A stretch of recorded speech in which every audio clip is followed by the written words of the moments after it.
കേരളത്തിലെ മാറ്റങ്ങൾക്ക് അടിസ്ഥാനശിലയിട്ടത് മഹാത്മാ അയ്യൻകാളിയാണെന്ന് തിരുവഞ്ചൂർ രാധാകൃഷ്ണൻ MLA.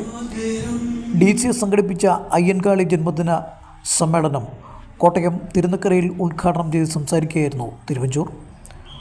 ദുർബലമായ ജീവിത സാഹചര്യങ്ങളിൽ നിന്നും ഒരു ജനതയെ സ്വന്തം കൈപിടിച്ച് അവരെ സാമൂഹ്യമായി ഇന്നത്തെ നിലയിലേക്ക് ഉയർത്തുന്നതിന് ആവശ്യമായ അടിസ്ഥാനശിലയിട്ടത് മഹാനായ അയ്യൻകാളിയായിരുന്നുവെന്ന് തിരുവഞ്ചൂർ രാധാകൃഷ്ണൻ MLA അനുസ്മരിച്ചു. ഒന്നുമില്ലായ്മയിൽ നിന്നും സാമൂഹ്യ പരിഷ്കരണത്തിൻ്റെ അടിസ്ഥാനശില പാകിയത് അദ്ദേഹമാണ്. കേരളത്തിലെ ഇന്നത്തെ മാറ്റങ്ങൾക്ക് അടിസ്ഥാനശിലയിട്ടതും മഹാനായ അയ്യൻകാളിയാണെന്ന് അദ്ദേഹം ചൂണ്ടിക്കാട്ടി. കോട്ടയം തിരുനക്കര വിശ്വഹിന്ദു പരിഷത്ത് ഹാളിൽ DCS സംഘടിപ്പിച്ച അയ്യൻകാളി ജയന്തി സമ്മേളനം ഉദ്ഘാടനം ചെയ്ത് സംസാരിക്കുകയായിരുന്നു തിരുവഞ്ചൂർ. DCS സംസ്ഥാന പ്രസിഡന്റ് പ്രസന്നകുമാർ പൊയ്കയിൽ അധ്യക്ഷനായി. ചികിത്സാ ഫണ്ടിൻ്റെ വിതരണം മുൻ വിജയപുരം ഗ്രാമപഞ്ചായത്ത് പ്രസിഡന്റ് റോയി ജോൺ ഇടയത്തറ നിർവഹിച്ചു. Joshi Nayadimattam, Anikkad Gopinath, DCS general secretary Ajay Arnath, വനിതാ വിഭാഗം ജില്ലാ പ്രസിഡന്റ് ജീവന ജോർജ്, തങ്കച്ചൻ അയർക്കുന്നം തുടങ്ങിയവരും സംസാരിച്ചു. അയ്യൻകാളിയുടെ ഛായാചിത്രത്തിൽ പുഷ്പാർച്ചന നടത്തിക്കൊണ്ട് ആരംഭിച്ച സമ്മേളനത്തിൽ നിരവധി പേർ പങ്കെടുത്തു. ദുർബലമായ സാഹചര്യങ്ങളിൽ നിന്നുകൊണ്ട് വളരെ വിഷമിച്ചു വന്ന ഒരു സമൂഹത്തെ സ്വന്തം കയ്യിൽ ഉയർത്തിപ്പിടിച്ച് അവരെ സാമൂഹ്യമായി ഇന്നത്തെ നിലയിലേക്ക് ഉയർത്തുന്നതിന് വേണ്ടിയുള്ള അടിസ്ഥാന ശിലയാണ് മഹാനായ അയ്യൻകാളി ഈ കേരളത്തിലിട്ടത് എന്ന് ഞാൻ ഓർമ്മിപ്പിക്കുകയാണ്.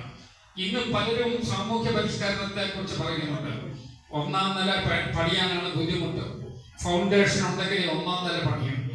ഒന്നാം നിലയ്ക്ക് മുമ്പിൽ മേളിൽ 2, 3, 4 നിലകൾ പണിയാൻ ഒരു ബുദ്ധിമുട്ടുമില്ല.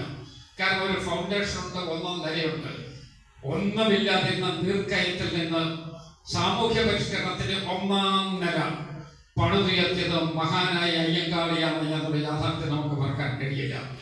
അതിന്റെ മേളിൽ വെട്ടിപ്പൊക്കുന്ന കമാനങ്ങളൊക്കെ ഈ അടിസ്ഥാന ശിലയിൽ നിന്നാണ് എന്നുള്ള സത്യം നമുക്ക് മറക്കാൻ കഴിയില്ല. എന്ന് പറയുമ്പോൾ കേരളത്തിലെ മാറ്റങ്ങളുടെ അടിസ്ഥാന ശില മഹാനായ അയ്യൻകാളിയാണെന്ന് ഞാൻ തികഞ്ഞ മനസ്സോടുകൂടി ഓർമ്മിപ്പിക്കുകയാണ്.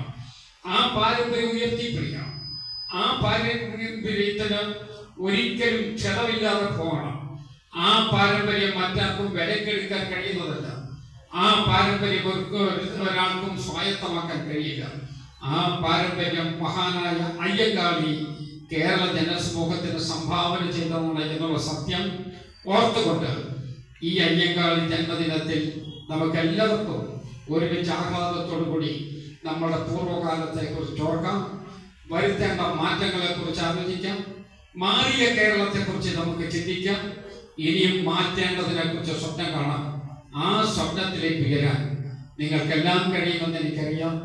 ഉണ്ടാകട്ടെ എന്ന് പ്രാർത്ഥിച്ചുകൊണ്ട് ഞാനിത് ഔപചാരികമായി ഉദ്ഘാടനം ചെയ്തതായി